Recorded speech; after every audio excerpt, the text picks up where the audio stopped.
Good afternoon. Good afternoon, good afternoon. अनादि जी, आप अपना रोल नंबर बताएं। मेरा रोल नंबर है सर 11 11 60। ये सारे डिजिट को काउंट करेंगे, इनका कितना टोटल निकलेगा? 10। 10। Very good. तो इस 10 नंबर का कोई आपके लाइफ पर इफेक्ट है क्या? जी, मैं 10 को अगर जोड़ता हूँ 1 + 0 तो फर्स्ट ही निकलता है। तो जी हाँ, मैं हमेशा ही चाहता हूँ और जील करता हूँ कि मेरा जो टारगेट है वो हमेशा फर्स्ट रहे। Very good. अनादि, आपके थैंक यू। ये जो नेम है इसका मीनिंग क्या है?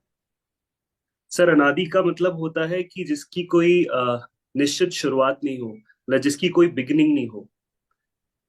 ये जिसकी उसका मीनिंग है। जिसकी शुरुआत ना हो उसे अनादि कहा जाता है। आदि अनंत जो होता है, उसमें अनादि शब्द होता है जिसकी कोई स्टार्टिंग नहीं हो, और अनंत शब्द जो है उसका ठीक विपरीत होता है, जिसकी कोई अंत ना हो। अच्छा, अच्छा।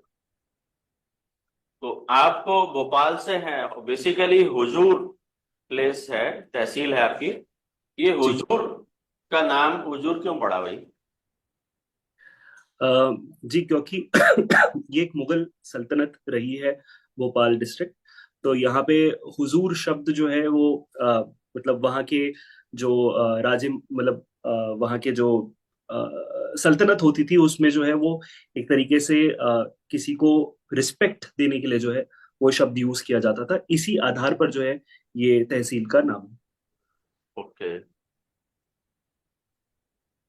एक असिस्टेंट प्रोफेसर में क्या अच्छी क्वालिटी होनी चाहिए?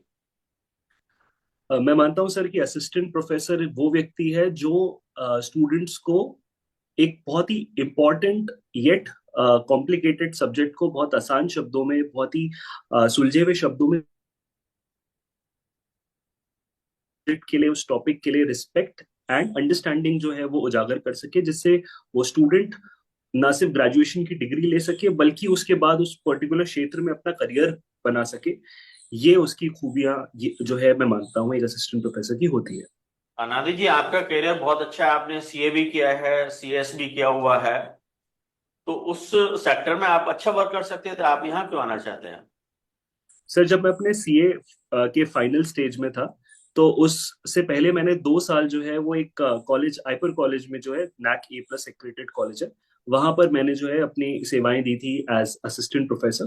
तो उस दौरान मुझे बड़ा अच्छा लगा स्टूडेंट्स को पढ़ा के। मैंने वहाँ B.Com, BBA, MBA, M.Com सभी तरीके के स्टूडेंट्स को पढ़ाया।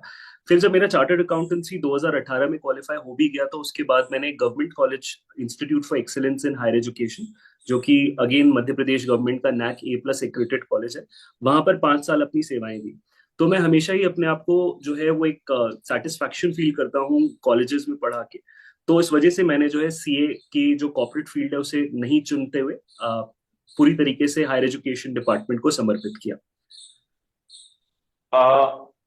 प्रोजेक्ट में आप, यानी कि आपका जो नरोरा प्रशासनिक एकेडमी है, वहां जी। पर एज ए रीडर वर्क कर रहे हैं आप? जी सर, मैं वहां पर associate professor reader financial management के पद पे पदस्थ हूँ। क्या वर्क रहता है वहां पर आपका? सर, मध्य प्रदेश के जितने भी सिविल सर्वेंट्स हैं, शासकीय सेवक हैं, क्लास 1, क्लास 2, क्लास 3, क्लास 4, हम उनकी ट्रेनिंग कराते हैं एकेडमी में। और साथ ही साथ उनकी डिजिटल ट्रेनिंग्स भी जो है, डिजिटल प्रशिक्षण जो है वो निर्मित करते हैं, जो कि आईगॉट नाम का एक पोर्टल है।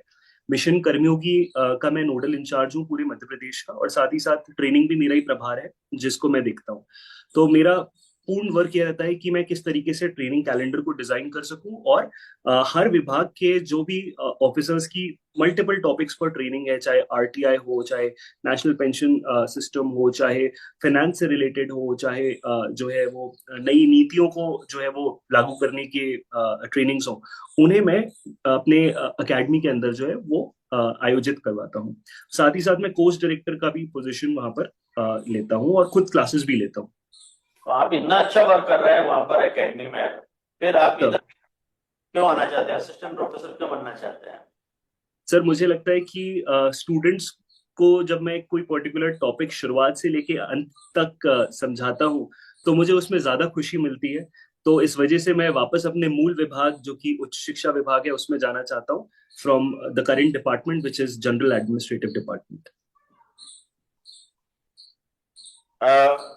अनादि जी, अभी आप जैसे भोपाल जैसी सिटी में वहां वर्क कर रहे हैं, बहुत अच्छा प्लेस है ना, कैपिटल भी है एमपी का। जी आपकी सर। पोस्टिंग किसी रूरल एरिया में कर दिया जाए कि छिंदवाड़ा के परासिया जिले के परासिया तहसील के किसी गांव में आपको भेज दिया जाए वहां कॉलेज में प्रोफेसर बना जी कर, जी सर। आपको कैसा महसूस करेंगे?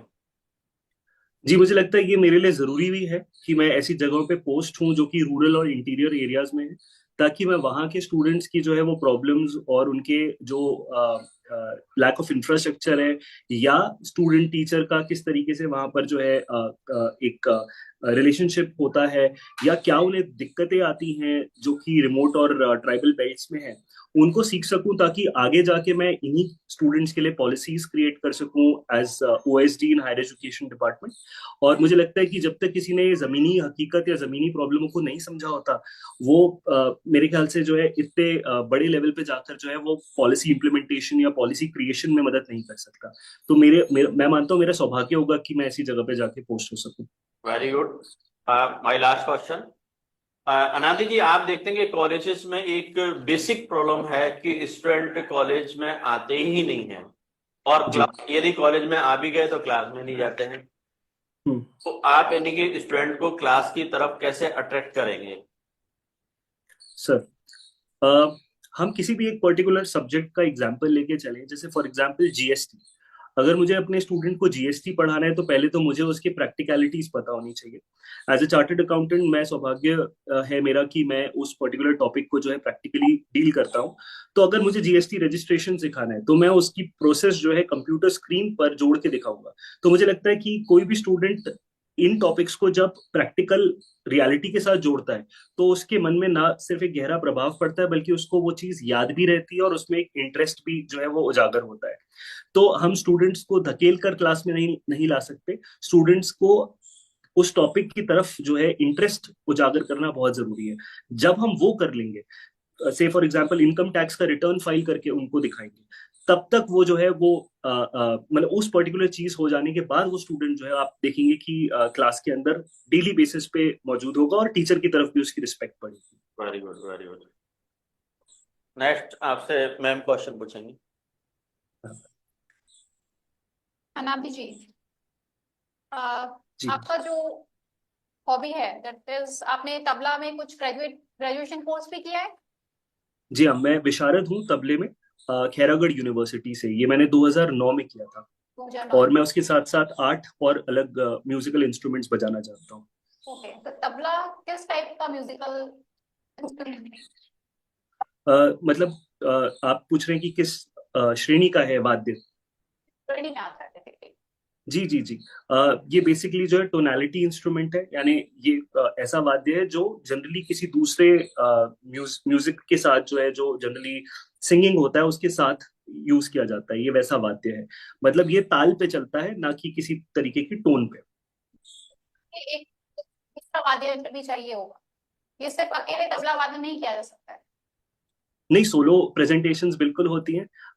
मतलब हम जाकिर हुसैन जी की बात करें, जो हमने जिन्हें पिछले साल खो दिया, वो उन्होंने जो है वो एक तरीके से लेगेसी बनाई है सोलो प्रेजेंटेशंस में तबले की। तो बिल्कुल मैं खुद भी जो है मध्य प्रदेश के जो मांडू उत्सव है उसमें बजा चुका हूँ, सोलो प्रेजेंटेशन दे चुका हूँ। तो तबला में एक बायान होता है, बायान को क्या कहते हैं? बायान क्या होता है बेसिकली? आप शायद बायां कह रहे होंगे, दायां और बायां। क्या जी जी। तो दायां? जो हमारे हाथ होते हैं दायां और बायां, हम उसी को जब तबले और डग्गे पे रखते हैं तो उसे दायां और बायां कहा जाता है। तो अगर करने में मदद करता है, और अगर दायां हाथ बात करें तो वो हमारे जो है वो तबले पे चलता है। इसी तरीके से दोनों हाथों को जो है वो प्लेस करके हम इंस्ट्रूमेंट के बैस और इंस्ट्रूमेंट का जो टोन है उन दोनों को सेट करते हैं, तो जो तब तबले की आवाज आती है। तो जो बायां वाला इंस्ट्रूमेंट होता है वो जो हाँ है जी। पहले जो है किससे बनाया जाता था, उसका जो है मतलब आप पूछ रहे हैं कौन सा चमड़ा उसके लिए यूज किया जाता था? चमड़ा कौन सा, मतलब अगर मेटल की बात की जाए, मिट्टी की बात की जाए, तो कैसा यूज बनाया जाता था? देखिए मतलब अगर हम पूरे इंस्ट्रूमेंट की बात करें तो उसमें बहुत सारी चीजें लगती हैं, जैसे कि उसकी जो चाटी होती है या जो उसकी परत होती है वो बफेलो की स्किन की होती है, ऊंट के स्किन की होती है, गोट के स्किन की होती है। और उसका जो गजरा होता है उसको जो है वो जनरली किसी टाइट स्किन के साथ जो है वो बांधा जाता है। और उसमें और भी चीजें होती हैं, उसके ऊपर जो स्याही लगाई जाती है वो चारकोल की होती है, जिसको राइस के साथ मिक्स करके उसका लेप लगाया जाता है। और जब वो सूख जाती है तभी उससे वो बास बैस जो हम सुनते हैं उसकी आवाज आती है। ओके, क्या आपने अभी आपने खुद से जो है तबला अपना रिपेयर किया है? ये सब काम किया है खुद से? जी हाँ, जी हाँ, उसमें एक हैमर होता है, उस हैमर को नीचे करते जाते हैं तो आवाज ऊंची होती है, और अगर ऊपर करते हैं उसको गट्टे को तो आवाज जो है वो नीचे दबती चली जाती है। तो हम टोन को ऊपर या नीचे कर सकते आई हैं। Am asking about not only tone, ये जैसे कि आपका उसको बजाने का ऊपर रहता है, कवर रहता है, तो लेदर जी रहता हाँ, है, जी हाँ, तो हाँ। आपने उसको दोबारा से मतलब प्लेस किया है, उसको फिक्स किया है उसको? हाँ बिल्कुल बिल्कुल, मतलब किसी भी तबला वादक को जो है जिसने 8-10 साल जो है वो इंस्ट्रूमेंट को सीखा है, उसकी रिपेयरिंग उसको आनी बहुत जरूरी है। और उसमें किस तरीके से हम बद्धी को नीचे करके या गजरे को ऊपर करके या गट्टे को नीचे करके जो है उसको सुधार सकते हैं, वो हमें आता है बखूबी। उसके लिए हैमर की जरूरत पड़ती है। तबला, नगाड़ा, मृदंग, ये सभी वाद्य यंत्र हैं, ठीक है, तो इनमें वाद्य यंत्र। क्या बेसिक डिफरेंस? आपकी थोड़ी सी आवाज कट गई, आप क्या क्वेश्चन रिपीट कर सकते हैं? नगाड़ा और मृदंग और तबला, इन तीनों में बेसिक डिफरेंस क्या है? जी है। जी, मतलब मृदंग सबसे पुराना इंस्ट्रूमेंट है। अगर हम देखें तो मृदंग कहा जाता है कि दो राजाओं के बीच में जो है वो जंग छिड़ी थी, मतलब दो वाद्य बजाने वालों के बीच में जंग छिड़ी थी, तो किसी एक ने जो है वो तलवार से जो है वो जैसे ही हमला किया था तो उसकी वजह से मृदंग के दो हिस्से हो गए थे, वहीं से तबलीग का उत्पत्ति हुई। तो मृदंग जो है वो पहला इंस्ट्रूमेंट है जिसे जमीन पे रखकर जो है दोनों हाथों से दोनों तरफ से बजाया जाता है। और इसमें जो है वो जनरली आटे की पूड़ी लगाई जाती है, तब वो आवाज आती है उसकी, और वो बहुत ही ज्यादा जो है वो मतलब उसमें केवल बैस है, उसमें टोन ज्यादा नहीं होती। नगाड़ा जो है वो जनरली पंजाबी घरानों में देखते हैं, पंजाबी तो एक तरीके से जो नॉर्थ नॉर्थ की तरफ के जो म्यूजिक है उसमें ज्यादा यूज किया जाता है। और आजकल हम उसको जो है वो बॉलीवुड की म्यूजिक में भी नगाड़े को जो है वो काफी ज्यादा प्रसिद्ध होते दिखते हैं। तबला मृदंग वाली साइड पे ज्यादा है। मतलब ये बेसिकली पश्तूनी इंस्ट्रूमेंट था जो इंडिया के अंदर पॉपुलराइज हुआ in the early 16th century. बात की जाए जैसे बॉलीवुड की आपने बात की, तो क्या वजह है कि आपको लगता है कि इस टाइप के जो इंस्ट्रूमेंट हैं, भारतीय शास्त्रीय इंस्ट्रूमेंट, उनका ज्यादा प्रयोग नहीं होता है इंडियन म्यूजिक सिस्टम में? अगर बात की मुझे ऐसा जी जाए अ, बॉलीवुड, ठीक है, जी बताइए। जी मुझे ऐसा लगता है कि बॉलीवुड इंस्ट्रूमेंट काफी ज्यादा वेस्टर्न म्यूजिक से इन्फ्लुएंस हो गया, जिसमें इलेक्ट्रॉनिक बीट्स जो है या इलेक्ट्रॉनिक जो म्यूजिक है उसके अंदर काफी ज्यादा जो है वो इन्फ्लुएंस आ गया है। आजकल आप जानते हैं आर्टिफिशियल इंटेलिजेंस की मदद से भी कई म्यूजिक अपने आप ही बना दिए जाते हैं, कि बस आप एक प्रॉम्प्ट दीजिए और वो म्यूजिक अपने आप तैयार हो जाता है। हमारे लिए जरूरी है समझना कि हमारा जो भारतीय परंपरा है या भारतीय जो कल्चर है उसको प्रिजर्व रखना बहुत जरूरी है, और हमारे जो म्यूजिशियंस हैं उन्हें भी प्रमोट करना बहुत ज्यादा जरूरी है। तो मैं मानता हूँ कि कॉलेजेस में, स्कूल्स में जिस तरीके से न्यू एजुकेशन पॉलिसी आ रही है उस तरीके से इसमें म्यूजिक का और जो traditional folk art, dance, painting है, इन्हें भी इंट्रोड्यूस करना बहुत जरूरी है, ताकि बच्चे उनकी तरफ जो है वो उनका रुझान भी बढ़े और वो उसको आगे आने वाली जनरेशन को पास ऑन कर सके। अगर आपको किसी कॉलेज का असिस्टेंट प्रोफेसर बनाया जाता है, ठीक है, कॉमर्स जी सब्जेक्ट, तो आप जो है कॉमर्स के साथ साथ ये जो आपका वाद्य यंत्र वाला पार्ट है, इसको कैसे कवर करेंगे, कैसे प्रमोट करेंगे, क्या जी इक्वेशन? बिल्कुल। मैं चाहूंगा कि एक जो है वो जैसे वोकेशनल कोर्सेज हैं या जो न्यू एजुकेशन पॉलिसी के तहत एलिमेंट ऑप्शनल कोर्सेज हैं, उसके तौर पे इसको जो है वो इंट्रोड्यूस किया जाए। और कम से कम हफ्ते में 2 या 3 ऐसी क्लासेस जो है मैं लगाना चाहूंगा जिसमें मैं उन्हें उसकी बेसिक्स बता सकूं और उन्हें प्रैक्टिस करा सकूं, ताकि वो उसको आगे जो है स्टूडेंट्स उस चीज को सीखें, ना सिर्फ लड़कों के लिए, क्योंकि जनरली कहा जाता है कि तबला जो है वो केवल पुरुष बजाते हैं। मैं बराबर से लड़के और लड़कियों दोनों को जो है वो उसमें प्रमोट करना चाहूंगा। और क्योंकि मैं मल्टीपल इंस्ट्रूमेंट्स बजाता हूँ तो मैं अलग अलग दिनों पे अलग अलग इंस्ट्रूमेंट उन्हें सिखाना चाहूंगा। ओके, ऑलराइट अनादि जी, आपने जो है state nodal officer for mission Karmayogi भी एज अ वर्क किया है, तो मैं करंटली मध्य प्रदेश में नोडल ऑफिसर हूँ फॉर इम्प्लीमेंटिंग मिशन कर्मयोगी। ये एक ऑनगोइंग प्रोजेक्ट है। ओके, तो आप तो ग्राउंड लेवल पर इस मिशन के साथ काम कर रहे हैं, तो आपको क्या जी लगता है, क्या ड्रॉबैक्स हैं, क्या खामियां हैं जो इनको भी सुधारा जा सकता है और अच्छा किया जाता है? कोई 4 इम्पोर्टेंट चीजें बताइए। जी बिल्कुल। मैं सबसे पहले बात करता हूँ मध्य प्रदेश क्षमता निर्माण नीति जो 2023 में लागू की गई। इसमें जो मुख्य प्रावधान है वो ये है कि श्रेणी 1 से लेकर श्रेणी 4 के जो जितने भी कर्मचारी हैं, अधिकारी हैं, उनका क्षमता संवर्धन होते रहना जरूरी है। क्षमता संवर्धन कोई एक बार की चीज नहीं है, इसे हर साल जो है वो बढ़ाते चले जाना है। इसमें सबसे बड़ी जो मुश्किल मुझे फेस करनी पड़ रही है, जब मैं मध्य प्रदेश के 8 लाख लोगों को एक साथ ट्रेनिंग प्रोवाइड करने की कोशिश कर रहा हूँ, उसमें ये कि जो आईगॉट प्लेटफॉर्म है उसमें जनरली क्लास 3 और क्लास 4 के जो एम्प्लॉयज होते हैं वो उतने ज्यादा टेक savvy नहीं होते, या उनके पास मोबाइल फोन्स नहीं होते, उनके पास ईमेल आईडीज नहीं होती। इन चीजों की बहुत ज्यादा जरूरत है जब भी हम उनके डिजिटल प्रशिक्षण की बात करते हैं। हमने कोर्सेरा, एडेक्स, अनअकैडमी, इन सब की बात इसलिए सुनी है क्योंकि हम और आप जो है इतने सक्षम है कि हम उन टैबलेट्स पे, मोबाइल फोन्स पे उन वीडियोस को जो है वो रूटीनली देख सकते हैं। लेकिन क्लास 3 और क्लास 4, स्पेशली वो लोग जो अर्ली 1990s में या लेट 1980s में अपॉइंट हुए थे, जिनकी एज लगभग 50, 55, 60 हो चुकी है, उनके लिए उतना डिजिटल प्रशिक्षण जो है वो कर पाना मुमकिन नहीं है। साथ ही साथ सभी विभागों का, जितने भी मध्य प्रदेश में 55 विभाग हैं, उनमें विभागों के जो विभाग अध्यक्ष होते हैं सब उतने ज्यादा जो है वो ट्रेनिंग को उतनी इंपॉर्टेंस नहीं देते।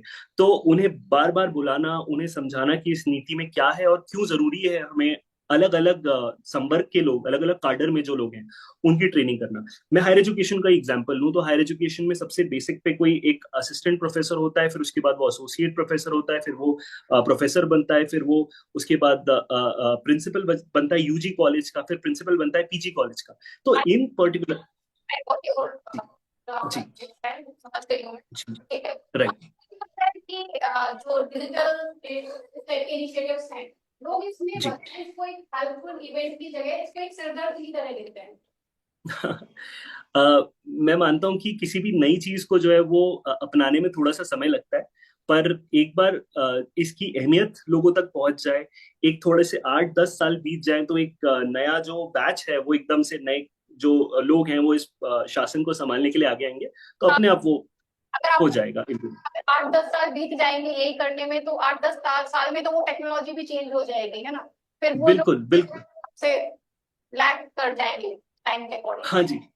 और हम भी टाइम के अकॉर्डिंग जो है उसमें नए नए कोर्सेज अपलोड करते रहेंगे। ठीक है, जी तो आपसे कुछ क्वेश्चन आगे क्वेश्चन सर पूछेंगे, ठीक है? Alright. Thank you very much. Anadi, am I audible? Yes yes you are. ये अकेडमी है नरोना अकेडमी, नरोना जी कौन थे वैसे? जी उनका पूरा नाम था RCVP नरोना। वो थे रोनाल्ड कार्लटन विवियन पीटाडाई, उनका पूरा नाम था। और basically he was a chief secretary of Madhya Pradesh in the 1960s and between 1962 and 1967। 2 बार वो चीफ सेक्रेटरी रहे। एंड उन्होंने काफी रिमार्केबल काम किया है as a civil servant, and he implemented a lot of policies in Madhya Pradesh during that particular emergency period. Got it, I got it. What was the previous name of RCVP Narona Academy? It was basically called as Madhya Pradesh Administrative Training Academy at that point of time. मतलब उसे Madhya Pradesh training academy कहा जाता था। Is there any other name? Lal Bahadur Shastri Training Academy? That was in 1960s। मतलब पहले RCVP Noronha academy से पहले उसको मध्य प्रदेश ट्रेनिंग अकेडमी कहते थे। ये 1961 में जब हुआ था तब Lal Bahadur Shastri academy of administration कहा जाता था। फिर मसूरी में चली गई वो अकेडमी। आपने काफी साल तबला सीखा होगा। जी मैं 4 साल का था, मैंने तब स्टार्ट किया था। और मैं जब बेसिक जब आपने सीखा होगा स्टार्टिंग में, खाली एक ताली दो जब आपको सिखाते हैं स्टार्टिंग में, तो ताल जी मात्रा की मात्राएं कितनी थी? ताल दादरा की 6 मात्राएं होती हैं। 16 मात्राएं होती थी। नहीं, वो ताल 3 ताल है। Okay, very good. अच्छा, तबला को लेके गिनीज वर्ल्ड ऑफ रिकॉर्ड बनाया गया था कहीं पर? ग्वालियर में शायद बनाया गया था। ये बात 2023 की है, दिसंबर की, जिसको हाँ 25 दिसंबर 2023 में जो है वो ग्वालियर के तानसेन समारोह में जो है इस चीज को जी। अच्छा, ठीक है, सही है आपका। अच्छा, पब्लिक एडमिनिस्ट्रेशन और प्राइवेट एडमिनिस्ट्रेशन में क्या डिफरेंस होता है? जब हम पब्लिक एडमिनिस्ट्रेशन की बात करते हैं तो हम एक लोक प्रशासन के एंगल से देख रहे हैं, जहां हम सभी लोगों के बेनिफिट की बात करते हैं। अब अर्बन एडमिनिस्ट्रेशन हो गया, हाउसिंग हो गया, वाटर रिसोर्स मैनेजमेंट हो गया, हायर एजुकेशन हो गया, स्कूल एजुकेशन हो गया। तो हम बेसिकली हम आंसरेबल हैं, हम एक तरीके से जो है वो हमारा उत्तरदायित्व है कि हम सभी लोगों का जो है वो बराबर से सोच सकें। जब प्राइवेट एडमिनिस्ट्रेशन की बात होती है तो केवल डायरेक्टर की विजन है। प्रॉफिट को लेकर। Hello, I am not getting your वो वॉइस, कैन यू रिपीट? अभी हाँ। श्योर। प्राइवेट एडमिनिस्ट्रेशन की अगर बात की जाए तो प्राइवेट एडमिनिस्ट्रेशन में एक डायरेक्टर या एक जो बोर्ड ऑफ डायरेक्टर्स हैं या सीईओ है या स्टीयरिंग कमेटी है, उनका केवल विजन होता है कि मैं मेरे शेयर होल्डर्स को कैसे बेनिफिट कर सकूं, मैं मेरे सप्लायर्स और क्रेडिटर्स और एम्प्लॉइज का किस तरीके से बेनिफिट कर सकूं, केवल वही एडमिनिस्ट्रेशन उनका रहता है। Don't you think new public administration is little bit tilted towards the private administration, style of private administration? ये होना भी जरूरी है, क्योंकि मुझे लगता है कि प्राइवेट एडमिनिस्ट्रेशन जो है वो थोड़ा ज्यादा जो है एफिशिएंसी से ज्यादा वर्क करता है। तो इस वजह से अगर प्राइवेट एडमिनिस्ट्रेशन, जैसे कि फॉर एग्जांपल मैं आपको एक सिंपल सा एग्जांपल देता हूँ, सार्थक ऐप। सार्थक ऐप जो है वो हायर एजुकेशन डिपार्टमेंट में लॉन्च की गई है, जिसमें जो टाइमिंग है और व्यक्ति की जो एफिशिएंसी है उसे मॉनिटर किया जाता है कि क्या वो व्यक्ति वहां पर उस पर्टिकुलर ऑर्गेनाइजेशन में है कि नहीं। तो ये कहाँ से ये आइडिया आया? ये प्राइवेट एडमिनिस्ट्रेशन से ही आइडिया है कि व्यक्ति की जो अटेंडेंस को है वो प्रॉपरली मॉनिटर किया जा सके। Okay, तो you आई थिंक एफिशिएंसी की तरफ ही बढ़ रहे हैं हम। okay, you talked about I got platform. Yes. तो इससे पहले और कुछ नहीं था? इससे पहले और कुछ नहीं कर रही थी गवर्नमेंट? नहीं, ये पर्टिकुलर जो मूक्स हैं, मैसिव ओपन ऑनलाइन कोर्स, मैं खुद भी हायर एजुकेशन डिपार्टमेंट का जब न्यू एजुकेशन पॉलिसी आई थी तो 17-18 वोकेशनल कोर्सेज थे कॉमर्स के। तो मैंने खुद ने भी जो है वो एनईजीडी की app, national E governance division की ऐप पर GST, income tax, digital marketing, इन सब के कोर्सेज के MOOCs, massive open online courses record भी किए थे, अपलोड भी किए थे, जिसे 2.5 लाख बच्चों ने जो है वो देखा था लॉकडाउन के दौरान। तो गवर्नमेंट का इनिशिएटिव हमेशा से डिजिटल ट्रेनिंग्स की तरफ रहा है। हाँ, ये आई गॉट प्लेटफॉर्म है, ये मध्य प्रदेश गवर्नमेंट का नहीं, ये तो सेंट्रल गवर्नमेंट का है, जो जिसपे 1800 से ज्यादा लेक्चर्स आज के समय अपलोडेड है, और सेंट्रल और स्टेट गवर्नमेंट के जितने भी इंप्लॉइज हैं उनके लिए आज के डेट पे वो मैंडेटरी हो चुका है। अच्छा, मुझे एक चीज बताओ कि इसमें तो ज्यादातर आईसीटी का यूज होता हो, बिल्कुल। तो बिना आईसीटी के तो मतलब कुछ कर ही नहीं सकते आप। तो इसके लिए भी, हाँ। इसके लिए भी कुछ अलग वैकल्पिक कुछ और भी है क्या इसके अलावा? अ, देखिए, अगर हम आईसीटी की बात करते हैं तो जरूरी है कि स्मार्टफोन्स, मोबाइल फोन्स जो है वो टीचर्स एंड प्रोफेसर्स के पास हो। इंटरनेट की कनेक्टिविटी अच्छी होनी चाहिए। तो इसी वजह से, जैसा इस बजट में आपने पाया होगा कि इस बजट के अंदर जो है वो सभी स्कूल्स एंड कॉलेजेस के अंदर जो है वो वाईफाई की सुविधा जो है प्रोवाइड की जाए। तभी तो हम जो है वो आईसीटी बेस्ड जो है वो लर्निंग कर सकेंगे। तो स्कूल एजुकेशन डिपार्टमेंट का एक इनिशिएटिव था जिसमें सभी टीचर्स को जो है वो टैबलेट्स जो है वो दिए गए, टैबलेट्स का अमाउंट जो है वो एक तरीके से डिसबर्स किया गया। और साथ ही साथ दूसरी चीज कि वहां पर वाईफाई की एक्सेस दी गई है, क्योंकि जब तक हमारे टीचर्स जो है वो ट्रेन नहीं होंगे, हमारे टीचर्स नहीं पढ़ेंगे, वो किस तरीके से स्टूडेंट्स का डेवलपमेंट कर सकेंगे। सही है। अच्छा, आपने एग्जिम बैंक के बारे में सुना होगा? Export import bank. Export import bank, ये कब आया था? कब कब इसको स्टैब्लिश किया गया था? If I am not wrong, ये 1964 में आया था। ये 18 में आया था। 82। ठीक है। 82। अच्छा, तो मध्य प्रदेश, आप मध्य प्रदेश से ही हैं? जी। अच्छा, तो मध्य प्रदेश क्या क्या चीजें एक्सपोर्ट करता है? मध्य प्रदेश क्या क्या चीजें एक्सपोर्ट करता है? जी, सबसे ज्यादा राइस जो है वो एक्सपोर्ट होता है, यार्न एक्सपोर्ट होता है यहाँ से। राइस, यार्न के अलावा जो है वो शरबती गेहूं जो है वो एक्सपोर्ट किया जाता है। मेटल्स एंड स्टील जो है वो एक्सपोर्ट किया जाता है मध्य प्रदेश स्टेट से। एक्सपोर्ट टू अदर कंट्रीज और other states? Export to other countries. Countries आपने कौन कौन सा जी। बताया? राइस, देन उसके बाद शरबती वीट जो हमारा, जिसका जीआई टैग हमें प्राप्त है। उसके अलावा हम जो है वो यार्न की बात करें, यार्न जो है वो बहुत ज्यादा एक्सपोर्ट किया जाता है मध्य प्रदेश से। ओके, ठीक है, thank you sir. Thank you. हाँ, अनादि, अंडर एम्प्लॉयमेंट क्या होता है? अंडर एम्प्लॉयमेंट,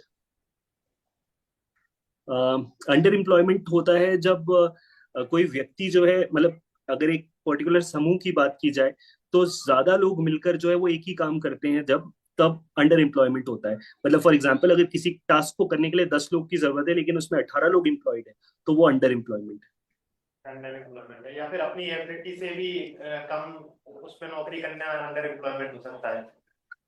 हाँ बिल्कुल, मतलब जब वही रिसोर्सेज 18 लोग मिलकर शेयर कर रहे होंगे तो हर व्यक्ति को जो है वो कंपैरेटिवली कम सैलरी मिल रही होगी, तो आप बिल्कुल ठीक कह रहे हैं, ये एक अंडर एम्प्लॉयमेंट का एग्जाम्पल तो आपको नहीं लगता कि आप अंडर एम्प्लॉयमेंट हम अंडर एम्प्लॉयड हैं? है। मैं बिल्कुल नहीं मानता ये। मेरे लिए, अगर मान लीजिए, अगर मेरे लिए एक सैलरी या परक्विजिट्स या बेनिफिट्स जो है वो मेरे लिए मैटर करते होते, तो मैं कभी कॉलेज टीचिंग में आता ही नहीं। मैं कॉर्पोरेट चला जाता, मैं Delhi, Pune, Bombay, United Arab Emirates, कहीं भी चला जा सकता था। पर मुझे हायर एजुकेशन और स्टूडेंट्स को पढ़ाना जो है वो बहुत ज्यादा अच्छा लगता है, इसी वजह से मैं असिस्टेंट प्रोफेसर के लिए अप्लाई कर रहा हूँ। बल्कि मैं, अगर आप मेरे डैफ में देखें तो मेरी सैलरी अभी ज्यादा है। असिस्टेंट प्रोफेसर मैं अगर क्वालिफाई हो जाता हूँ तो मेरी सैलरी कम हो जाएगी, पर मुझे उसका भी कोई जो है वो मैटर नहीं करता। सैलरी और ज्यादा हो सकती थी अगर आप सीएस या सीए में किसी कंपनी में लग जाते तो। बिल्कुल बिल्कुल, मैं सीए बन गया था, मैं कॉलेज में पढ़ा रहा था। उस दौरान मैंने सीएस की तैयारी तैयारी करके उसे पढ़ाया, तैयारी करके उसकी। तो मैं बिल्कुल मानता हूँ कि मेरे पैकेज जो है ज्यादा हो सकता था, पर मैं ये मानता हूँ कि मैं सीए सीएस करके बेहतर पढ़ा सकता हूँ, तो ये मेरे लिए जो है वो एक अपग्रेड है। चलिए ठीक है, आप जापान भी घूम के आए हैं। जी हाँ। तो ये बताइए, जापान और इंडिया में, जापान से इंडिया को क्या सीखना चाहिए इकोनॉमी में? जी, जापान में जिस तरीके की एफिशिएंसी वहाँ की वर्कफोर्स दिखाती है in terms of coordination and execution, हमें वहां से वो चीज देखनी बहुत ज्यादा जरूरी। लॉजिस्टिक्स सीखने की जरूरत है हमें, उन मशीनरीज का किस तरीके से यूज किया जाता है, मैनुअल लेबर को किस तरीके से सब्सटीट्यूट किया जा सकता है ऑटोमेशन के साथ, वो सीखने की जरूरत है। हमें वहाँ के टाइम और पंक्चुअलिटी को बहुत सीखने की जरूरत है। हमें ये जानने की जरूरत है हम आपस में कैसे कोऑर्डिनेट कर सकते हैं एज अ वर्कफोर्स। ये वहाँ के बहुत ही अच्छे लर्निंग ऑब्जेक्टिव्स हैं। Okay. GST is destination based consumption tax, comment ji on. बिल्कुल। GST is a consumption based tax. My comment on goods and services tax as a consumption based tax is basically because in the year 2017, before that, we had multiple taxations. To begin with, value added tax था, excise duty था, service tax था। तो इन सब में जो है वो credit जो है वो रुक जाता था, क्रेडिट ब्लॉक हो जाता था। जीएसटी के आने से सबसे बड़ी सुविधा जो है वो ये हुई कि गुड्स एंड सर्विसेज टैक्स जो है वो अलग अलग जो परचेजेस हैं उन पर इनपुट टैक्स क्रेडिट की सुविधा देता है। तो जहां जहां कंज्यूम होगा, जैसे मैंने अगर मध्य प्रदेश से आपको कुछ महाराष्ट्र में बेचा, तो क्योंकि आप कंज्यूम महाराष्ट्र में कर रहे होंगे तो आपको उसका क्रेडिट देने को मिलेगा। आप उसको जो है वो पंजाब में बेचेंगे तो पंजाब में जो खरीदेगा उसे उसका consumption based input tax credit मिल सकेगा। चलिए अच्छी बात है। ये बताइए कि मध्य प्रदेश उद्यम क्रांति योजना क्या है? उद्यम क्रांति योजना बेसिकली एक एमएसएमई जो डिपार्टमेंट है उनका एक पॉलिसी है जिसके तहत वो प्रमोट करना चाहते हैं यंग एंटरप्रेन्योर्स को, स्टार्टअप्स को और छोटे उद्योगों को, जो कि माइक्रो, स्मॉल और मीडियम में कैटेगराइज की जाती हैं, ताकि वो अपने पैरों पे खड़े हो सकें। और साथ ही साथ उनको एक तरीके से उनको फंड भी करती है, सब्सटीट्यूट भी करती है, उन्हें सब्सिडाइज तरीके से मशीनरीज और ये सब खरीदने के लिए। इसकी एलिजिबिलिटी क्राइटेरिया बता दीजिए। एलिजिबिलिटी क्राइटेरिया जी। उद्यम क्रांति योजना की, जी सबसे पहले तो मतलब उस लैंड जो है वो आपका होना चाहिए। देन उसके बाद आपने कुछ सर्टेन अमाउंट ऑफ इन्वेस्टमेंट किया होना चाहिए मशीनरीज में, आपने कुछ लोगों को, नंबर ऑफ लोगों को एम्प्लॉय किया होना चाहिए। आपकी जो बिजनेस है वो बहुत पुराना नहीं होना चाहिए, कुछ टाइम पीरियड के दौरान ही इस्टेब्लिश हुआ होना चाहिए। ऐसी कुछ क्राइटेरियाज हैं, मैं एग्जैक्टली नहीं जानता हूँ उन क्राइटेरियाज को, लेकिन ये सारे क्राइटेरियाज अगर आप फुलफिल करते हैं तो आप एमएसएमई मतलब सॉरी मध्यम उद्यम क्रांति योजना की जो है वो हितग्राही बन सकेंगे। ये ठीक है, अंतिम प्रश्न बता दीजिए। अभी मध्य प्रदेश में जो इन्वेस्टर समिट हुई थी उसमें सबसे जी, ज्यादा निवेश किस क्षेत्र में किया गया है? जो ग्लोबल इन्वेस्टर समिट अभी 24 और 25 फरवरी 2025 को हुई थी, उसके अंदर जी, कुल 9-10 विभागों को जो है वो 9-10 विभागों को जो है वो अलॉटमेंट हुआ है फंड्स का, जो लगभग 30 लाख करोड़ रुपए का है। अब 30 लाख करोड़ का जो बाइफरकेशन है उसमें एनर्जी सेक्टर को काफी बड़ा अमाउंट जो है वो प्रॉमिस किया गया है, क्योंकि हमारा फोकस है सस्टेनेबल और ग्रीन एनर्जी की तरफ। तो ये एक पहला जो है वो एरिया है। इंडस्ट्रियल पॉलिसी को जो है वो काफी बड़ा जो है वो अमाउंट मिला है। इनफैक्ट हायर एजुकेशन को 7th नंबर पे सबसे ज्यादा जो है वो अमाउंट प्रॉमिस किया गया, जो कि 40,000 करोड़ रुपए के आसपास है। ये थैंक यू अनादि जी, आपका इंटरव्यू कंप्लीट होता है सर। Thank you. अनादि जी, आपको कैसा लगा? जी, मुझे काफी अच्छा लगा आप सभी से बात करके। अनादि जी, आपका कॉन्फिडेंस लेवल बहुत शानदार है थैंक यू। और आपका आंसर बहुत लॉजिकल भी रहते हैं और आपकी फ्लुएंसी भी अच्छी है। Thank you sir. आपका जो कॉन्सेप्ट क्लियर करने का तरीका है वो बहुत अच्छा है आपका, और तबला जो हॉबी है आपकी उस पर भी आपकी बहुत अच्छी नॉलेज है। आपका जितना भी डेप्थ बेस्ड सारी चीजें हो सकती थी आप बहुत क्लियरिटी के साथ में एक्सप्लेन किया आपने। थैंक यू बट इसमें कुछ जो मुझे निगेटिविटी दिखाई उसमें आपको जो सर। इम्प्रूवमेंट करना है, एक तो ये है कि आपका हैंड मूवमेंट जो है ना बहुत ज्यादा हो रहा था। अच्छा। हैंड मूवमेंट को आपको कंट्रोल करना है, और दूसरा जो आपका आई कांटेक्ट है वो हो सकता है कि ऑनलाइन की वजह से भी हो सकता है, और या फिर प्रॉपर उतना नहीं दिखाई दे रहा है, तो बीच बीच में आई कांटेक्ट आपका थोड़ा सा डिस्टर्ब जी हो। जी। राइट।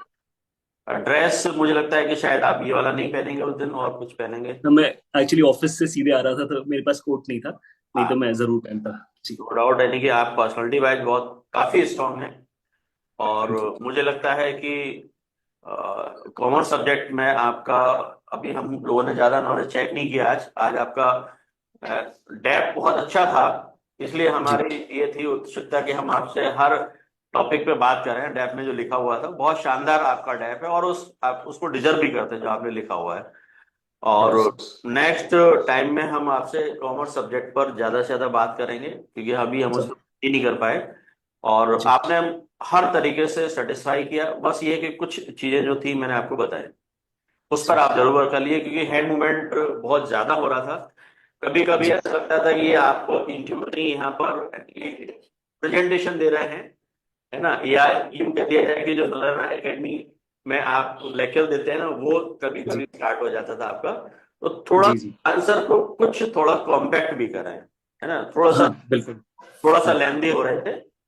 जी जी जी। और मैं पहले मन में सोच लूंगा ताकि मैं उसको एकदम शॉर्टन कर सकूं, ताकि मैं कंसाइज तरीके से आंसर दे सकूं। पॉइंट मैं वाइज मेरी जी, माफ कीजिएगा, आप कुछ बोल रहे आंसर थे। को पॉइंट वाइज कर लीजिएगा, तो एक्सप्लेन करने की जरूरत ज्यादा नहीं पड़ेगी आपको, है ना। ठीक है सर। मैं और मेरी पीएचडी पर बात नहीं कर पाया, बस वो एक इम्पोर्टेंट वो था, क्योंकि बिल्कुल बिल्कुल, नहीं नहीं, मैं भी कुछ आपकी और अच्छा डैप है उस पर और चर्चा करेंगे। डैप पर भी चर्चा हो सकती है, और आपका सब्जेक्ट को भी मुझे लगता है कि शायद अच्छा ही कमांड होगा सभी सब्जेक्ट पे, लेकिन नेक्स्ट टाइम हम सब्जेक्ट पे चर्चा ज्यादा करेंगे, है ना। बिल्कुल, मैं उस हिसाब से तैयारी करके रखूंगा जी जी जी। तो खैर सर, लोग आपको कुछ बता रहे हैं। मैंने आपका परफॉर्मेंस बहुत शानदार था, बस थोड़ा प्रेजेंटेशन जैसा ज्यादा लगा। बाकी आपके आंसर्स नेक्स्ट टाइम से थोड़ा शॉर्ट एंड स्वीट कर लें, थोड़ा सा छोटा करें, है ना, क्योंकि वहां पे बहुत ज्यादा एक्सप्लेन नहीं करना है। एक्सप्लेन करना है थोड़ा सा, बहुत ज्यादा नहीं करना है, क्योंकि सब्जेक्ट एक्सपर्ट्स आएंगे वो, तो उनको इतना ज्यादा नहीं चाहिए। और बाकी आप नेक्स्ट टाइम ड्रेस जो होगा वो मोस्ट प्रोबेबली आप वो पहनेंगे जो आप इंटरव्यू के लिए करेंगे। बाकी का हैंड जो मूवमेंट्स है वो बहुत ज्यादा थे, है ना। बाकी सब बहुत अच्छा है, everything was okay, all the best.